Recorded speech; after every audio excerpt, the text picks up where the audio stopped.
Tá valendo? Tá ok? Pessoal, alguns assuntos aí. Geralmente quando sai lá do Alvorada, quando chego, tem imprensa, a gente fica conversando. Tá? E sai muita coisa ali. Tá? O que eu quero com isso aí? Qual é a minha intenção? Eu podia ignorar a imprensa. Eu poderia não atender o povo que está ali, em média 80 pessoas, né? Hoje de manhã tinha meia dúzia. Mas tem dia que tem mais 200 ali. A gente bate um papo, conversa. Vai na sinceridade. Tá? Bem, o assunto do tratado esses dias aí. Tá vendo em São Paulo agora esse festival de gamers, é isso? São Paulo agora? Ano que vem. O ano que vem vai ter um festival de gamers ano que vem. E sempre a molecada reclama do preço alto do...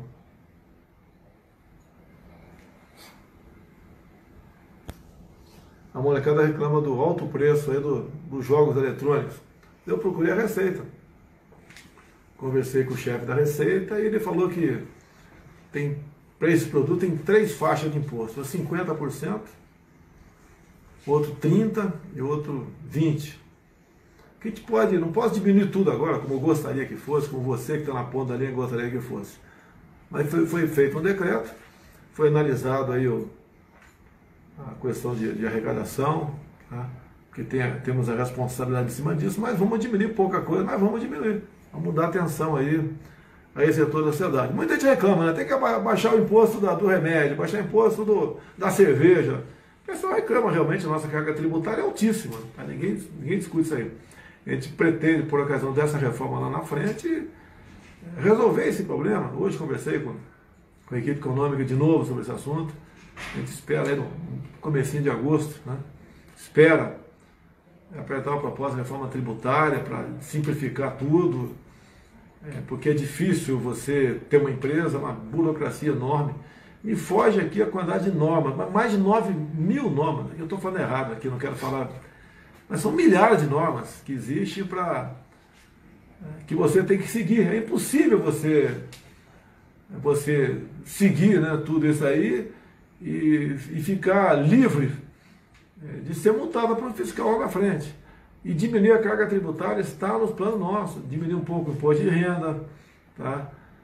Fazer um imposto único meio difícil, mas buscar o menor número possível de impostos para resolver essa questão e tratar de impostos federais apenas. Que toda vez que nós quisermos tratar de impostos estaduais e municipais, há 28 anos dentro da Câmara, não foi possível resolver esse assunto. Então a questão dos gamers. O ano que vem está previsto um grande encontro em São Paulo dos gamers, né? E a princípio eu acho que dá para ir lá, mas eu não quero chegar lá sem sinalizar o que nós estamos fazendo nessa área. Que o jogo não é apenas o jogo da molecada. Tem muito moleque que usa aquilo para fazer programas, eu vi isso no livro da matéria, do título, né, para salvar saguis, seja lá o que for. Tá? E nós queremos que a indústria brasileira trabalhe nesse sentido também e não fique escudada em isenção fiscais, porque o IPI é alto que vem lá de fora. Então a questão de gamers está nesse sentido aí. E vamos ver o que a gente faz nos próximos dias e se prepara para o ano que vem. Outro assunto, a questão do pai do presidente da OAB de São Paulo, né? Estão me criticando, se eu sei, tem que falar o que eu sei da história, né? O pai do Santa Cruz, ele integrava a AP, Ação Popular de Recife, era o grupo terrorista mais sanguinário que tinha, e esse pessoal tinha algumas ramificações pelo Brasil, tinha uma grande no Rio de Janeiro. E o pai dele, bastante jovem ainda, né, tinha o Santa Cruz que era jovem, veio para o Brasil, veio para o Rio de Janeiro. De onde eu obtive as informações? Com quem eu conversei na época, horas boas, tá? Conversava com muita gente, estive na fronteira, tá? Conversava. E o pessoal da AP do Rio de Janeiro primeiro ficaram estupefatos, né? Como é que pode esse cara vir do Recife se encontrar conosco aqui? O contato não seria com ele, seria com a cúpula da Ação Popular de Recife. E eles resolveram sumir o pai do Santa Cruz. Essa é a informação que eu tive na época sobre esse episódio. Porque qual é a tendência? Se ele sabe, nós não podemos ser descobertos. Existia essa guerra naquele momento. Isso que aconteceu. Não foram os militares que mataram, não, tá? É muito fácil culpar os militares por tudo que acontece. Isso mudou. Mudou através do livro A Verdade Sufocada, o depoimento do Brilhante Ustra, entre outras pessoas, tá? Mostrou que uma guerra naquele momento lá era realmente um lado contra o outro. Tá? E se esse lado, a esquerda, tivesse ganho a guerra, imagina como é que estava o Brasil hoje em dia. Não quero polemizar com ninguém, não quero mexer com os sentimentos do senhor Santa Cruz, porque eu não tenho nada de pessoal tocante a ele. Eu acho que ele está equivocado e acreditar numa versão apenas do fato, né? Mas ele tem todo o direito de me criticar, etc, etc. Mas essa é a versão minha do contato que tive com quem participou ativamente do nosso lado naquele momento, para evitar que o Brasil se transformasse numa Cuba. Então, como a imprensa pega fragmentos e divulga, está aí o testemunho meu do que eu vi acontecer naquele momento, até porque ninguém duvida, né, todo mundo tem certeza que haviam justiçamentos. Então as pessoas da própria esquerda, quando desconfiava de alguém, simplesmente executava alimento. Até faleceu-se há poucas semanas o Carlos Eduardo Clemente, que estava morando no Rio de Janeiro até, que era ele contou num programa de televisão aí, tá no YouTube, como ele matou aí, executou o presidente da Ultragás São Paulo, o seu Poilesse, tá certo? E ele conta que atirou, ele correu lá na frente, ele caiu, ele foi lá e confirmou com um tiro na cabeça, ele conta claramente isso aí no programa da Globo News, por Geneton Moraes. Então são histórias, tá? E a pessoa tem que analisar os dois lados, né? Quando eu falo dessa história, eu em Eldorado Paulista, morei até dos 8 aos 16, 17 anos em Eldorado Paulista, e o Rubens Paiva frequentava lá a cidade, porque tinha uma chácara ali, né? De Eldorado, em cima do monte, havia a chácara ali embaixo. Eu nunca brinquei, né? Mas via os filhos do Rubens Paiva na minha cidade. Alguns fatos que aconteciam, né? Tinha um sorvete que bom naquela época, o palito às vezes tinha um carimbo ali, como se feito a brasa, né? Que você ganhava outro que bom. Enquanto também a molecada, quando os filhos dele jogavam o palito fora, o moleque ia lá no lixo lá e via se o palito estava marcado ou não, que bom, para ele comprar um sorvete que bom. Mas ninguém passava fome em Eldorado não, tá? Ninguém passava fome, ninguém estava chorando, tocando ele. Então conheci a história, assisti em Eldorado Paulista, estava lá quando o Lamarca passou por lá, essa história. Aí ele feriu 8 pessoas em praça pública, tomando Lamarca, depois no dia seguinte sequestrou aí o Melocinho, entregou o tenente Alberto Mendes Júnior, ele foi executado a golpe de coronhada pela turma do Lamarca lá nas matas lá do Ribeiro. Essa é a história, tá? Porque nós praticamente, depois daquele meu voto lá na cassação da Dilma, começou o pessoal a se interessar pela verdade. Sabe que o militar tão mal assim? Se éramos tão maus assim, né, por que não continuamos depois de 85, 86? Por que entregamos para o que seria a oposição? Então são histórias que aconteceram no Brasil, e a gente tem que se preocupar e que ela não se repita, né? Não é da nossa parte, não. De ambas as partes. Mais algum assunto importante quando eu tenho no cabelo aqui? Mais algum assunto importante? Tem alguma pergunta aí no pessoal, aí no comentário, alguma coisa? Críticas?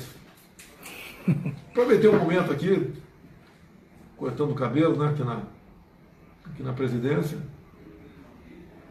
Pode encerrar então? Sem problema?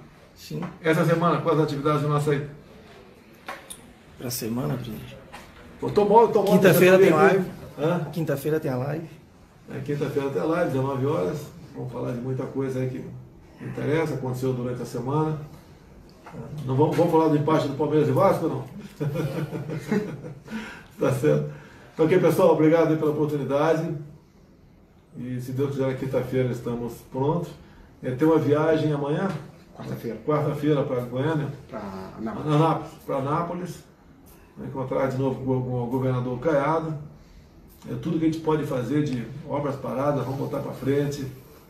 A Ferrovia Norte-Sul está em andamento. Temos obras do Exército no Piauí, no Pará, região Nordeste, Norte. Não tem esse problema de região. Agora, tem governador que não passa no pescoço da gente, né? E isso aí é o direito de criticar, como eles me criticam. Não raramente me criticam também. Fora isso, sem problema no Brasil. Graças a Deus, sem problemas. Muito bem recebido em qualquer lugar que a gente vá. E vamos tocar no barco aí. O Brasil é esse que está aí. Pegamos um orçamento bastante complicado, está fazendo tudo para que a gente sobreviva, né? Rompa esse ano sem parar o governo, da situação crítica orçamentária. E a gente faz o que é possível. Tive a felicidade de poder eu escolher os ministros que têm um compromisso, sempre tiveram, né? Uma coisa pública, e só estamos sobrevivendo por causa disso. Caso contrário, não estaríamos sobrevivendo. O orçamento das Forças Armadas foi o mais cortado, o mais contingenciado num primeiro momento. O Exército, as Forças Armadas não podem parar. Tá ok? Morador de rua que esfacou. Lá no Rio? Na Lagoa. Você pode ver, no Rio de Janeiro. Foi ontem, Zé? Foi ontem. Um morador de rua matou 2 pessoas no Rio de Janeiro. Agora não tinha ninguém armado para dar um tiro nele, é impressionante, né? Mas tudo bem. Tá? Estava drogado o cara? Tá certo, viciado em drogas.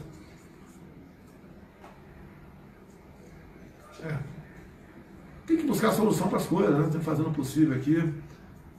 Na volta do recesso agora vamos ali conversar com o Rodrigo Maia, com o Davi Alcolumbre, para votar a nossa medida provisória da liberdade econômica.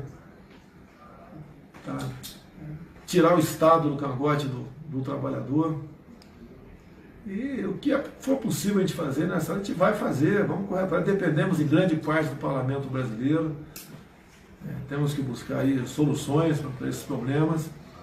E vamos fazer a nossa parte, né? Esperamos aí que após a nova Previdência o Brasil decole economicamente, chega a reforma tributária para tratar dos impostos federais apenas da nossa parte.